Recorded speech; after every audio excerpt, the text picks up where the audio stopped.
आपको मैं आज मनोविज्ञान की उत्पत्ति के बारे में बताती हूँ, जो बेसिक है, बच्चों को इतना पता होना चाहिए। मनोविज्ञान की उत्पत्ति कब हुई थी और कैसे हुई थी, चलो स्टार्ट करते हैं। 1590 में पहली बार यूनानी दार्शनिक रुडोल्फ गोइकले ने आत्मा का अध्ययन को लेकर साइकोलॉजिया नामक पुस्तक लिखी, जिसमें आत्मा का अध्ययन के लिए साइकोलॉजी शब्द का पहली बार प्रयोग किया।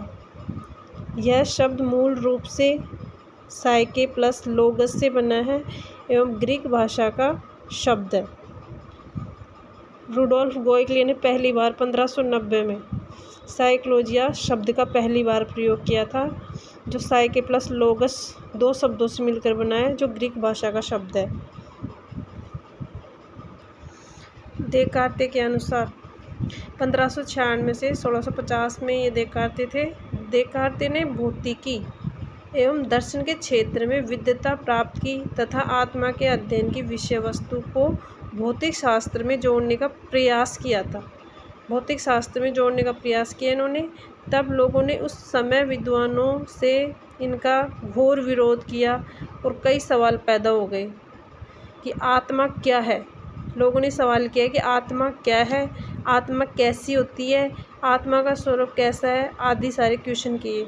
इन सवालों का जवाब नहीं मिलने से यह अर्थ समाप्त हो गया। फिर स्टार्ट होता है आत्मा का अध्ययन, आत्मा के अध्ययन के रूप में। आत्मा का अध्ययन के रूप में किसने माना? यह चौथी सदी से 16वीं सदी तक रहा था।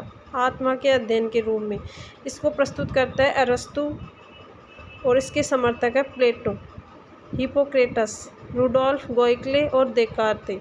ये आत्मा का अध्ययन के रूप में साइकोलॉजी को मानते हैं कि साइकोलॉजी की उत्पत्ति कैसे हुई। लेकिन हिप्पोक्रेटस पहली बार प्रकीर्णनात्मक व्यक्तित्व का वर्गीकरण दिया इन्होंने।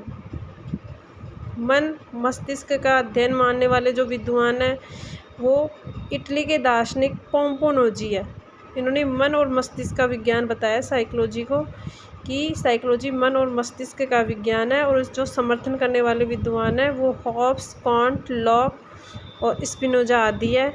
ये कहते हैं कि मन कितने होते हैं, मन व मस्तिष्क में क्या अंतर है, मन का व्यवहार गति क्या है। ये मन का और मस्तिष्क का अध्ययन मानने वाला जो विद्वान था वो मैन पोम्पोनोजी था और ये इसके समर्थक थे। लेकिन मन और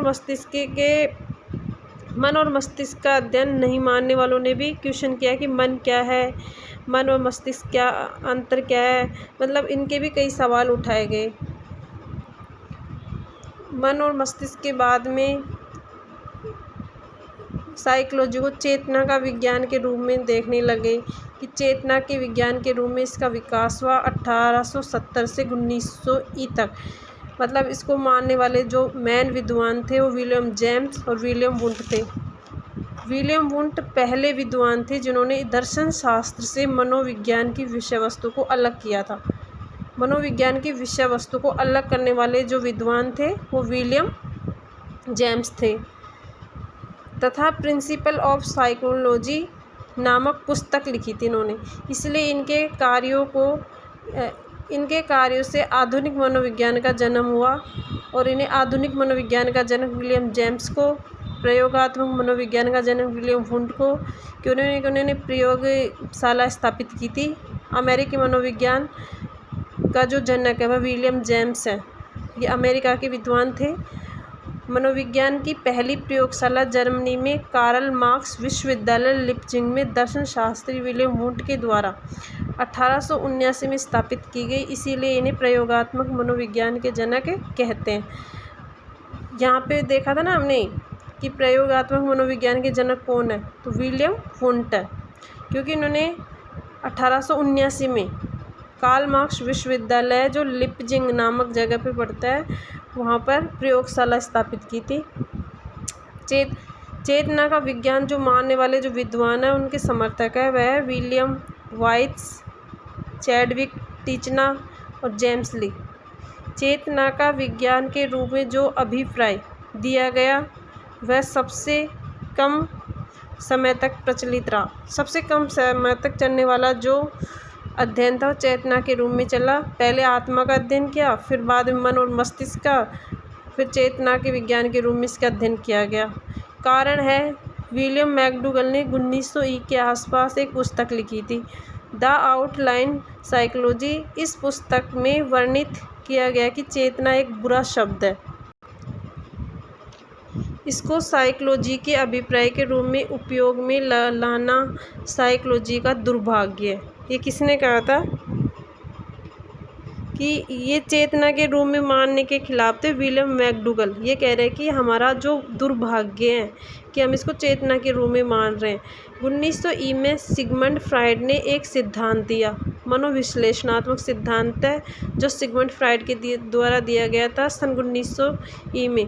फ्राइड के द्वारा चेतना के 3 रूप बताए गए, जिनके आधार पर भी यह अभिप्राय मानना बंद कर दिया गया कि चेतना के रूप में साइकोलॉजी का अध्ययन नहीं किया जा सकता। बर्फ़ के टुकड़े पर प्रयोग किया था सिगमंड फ्राइड ने। ये पानी है और इसमें बर्फ़ का टुकड़ा डाला, तो चेतन का जो 10% हिस्सा होता है, अर्ध चेतन का 90% और अचेतन का 90% होता है। हमारे जो मस्तिष्क में चेतन होता है वो 10% ही होता है, और इन्हें बर्फ़ के टुकड़े पर जो प्रयोग किया था उस आधार पर बताया था। मनोविज्ञान केवल एक अर्ध चेतन व अचेतन की विषय वस्तु का अध्ययन करता है। इन्होंने कहा कि मनोविज्ञान केवल अर्धचेतन व अचेतन की विषय वस्तु का अध्ययन करता है। ये किसने कहा था? सिगमंड फ्राइड ने। मनोविज्ञान का वर्तमान जो अभिप्राय है वह इस प्रकार से है, व्यवहार का अध्ययन के रूप में। अब हम जो पढ़ते हैं साइकोलॉजी को, वो व्यवहार के अध्ययन के रूप में पढ़ते हैं, और इसकी शुरुआत हुई थी 20वीं सदी के प्रारंभ से आज तक अभी चली आ रही है। और इसको प्रस्तुत करने वाले जो विद्वान थे जे.बी. वॉटसन थे। इन्होंने व्यवहार का विज्ञान बताया था, और जो समर्थक है ये वुडवर्ड, मैकडूगल, स्किनर, थॉर्नडाइक, हल, बोरिंग, कोल्सने, क्रो एंड क्रो और मर्फी आदि है विद्वान थे। तुम मुझे एक बालक दो, मैं उसे शिक्षक, डॉक्टर, कुछ भी बना सकता हूँ। ये किसने कहा था? वॉटसन ने। बहुत फेमस डेफिनेशन है वॉटसन की कि मुझे कोई भी बालक दे दो, मैं उसे जैसा चाहूँ वैसा बना सकता हूँ। 20वीं शताब्दी का चमकता सितारा, ये वॉटसन ने ही कहा था।